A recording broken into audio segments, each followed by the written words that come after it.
But on a serious note, to the extent that black relationships have survived as they have, what say you about that 400 years later?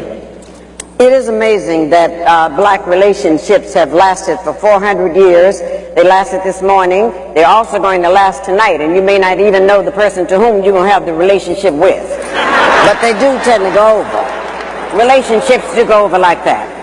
And as we move into what has happened to this, I know that our relationships sometimes really reach a low ebb. That's one of the reasons why we wrote the book, How to Find and Keep a BMW, a Black Man Working. That was spelled out in there. This is very serious. Because our relationships didn't start yesterday or last week. It also started 400 years ago when those 19 persons were here. And I want you to remember something very important that one of our by any means necessary power brokers told us, and that was Malcolm X. He said, if we can only remember that you didn't land at Plymouth Rock. Plymouth Rock landed on you. And it's very essential that we kind of keep this in place. And knowing that these are the things that happen, then we have to move more to change it. See, we have a system that would not like to see black males and black females together. They would not like to see that happening at all. Because once we come together, they understand the power of the strength of the black woman, the queen of the universe. They know that, her strength. They also know the power of the black male, the warrior. If you would turn him loose, he will protect also his family and things that need to be done.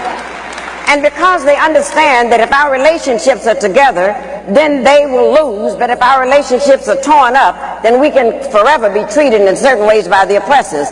That's why they gave us something called integration, which is nothing but the illusion of inclusion. They gave us this. They actually gave that statement. And when they gave that statement, it meant that they could go right into your homes. They went into the black homes now, the powers that be, and told us that you cannot discipline your children anymore. And if you discipline your children, you will go into jail. It's this kind of thing they told us. Now, this is amazing that, you know, the black parents who in Africa, that was out of the question. Some social worker come in there saying you can't discipline your children, the social worker would disappear. As you all know, this kind of thing would go on.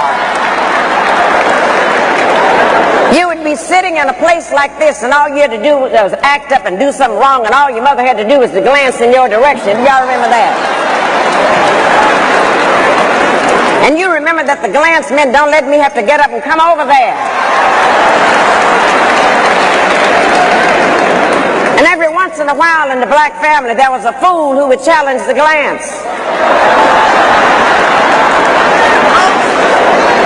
And if you could get home over the foot, over the ironing card, over whatever, you were sent to the backyard to get something off the peach tree. And if you brought something in that was too short,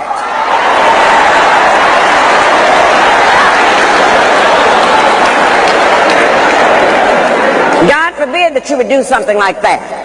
But then it got so terrible in frightening us. This is why we got to take this back, and this is the best part of our action plan, is to reclaim the minds of our children. Because then they went into the public schools and took discipline out of there. So when we acted up in there, they put our boys, our black men, into something called special ed classes.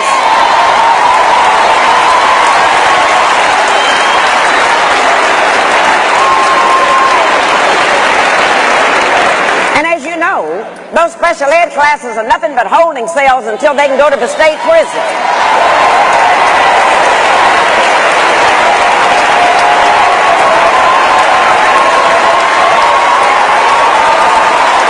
But this is what they did.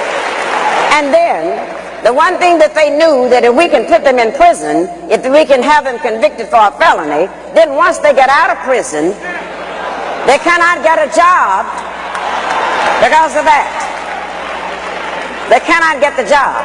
And then if they happen to eke out and find a job, then they have to pay taxes on a job, yet they cannot vote, and I call that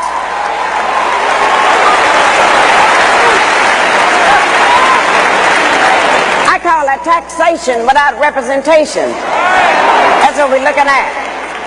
And if one of the things that we would learn to do, they did a grand thing when they took that discipline away from us, because when they made our parents afraid to discipline the children, then what happened? We found out that the teachers were afraid of the principals were scared of the superintendent was scared of the school board was scared of the parents were scared of the children, and the children ain't scared of nobody.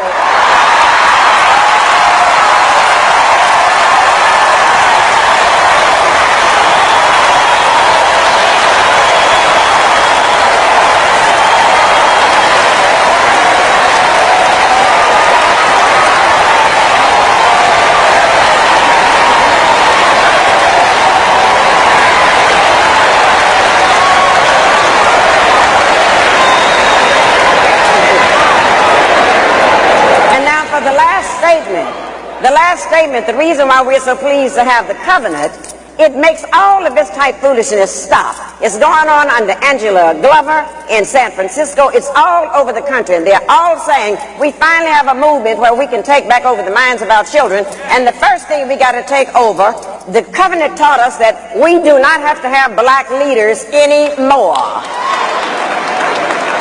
It told us because everyone in this room is empowered to be a black leader. Everyone in this room.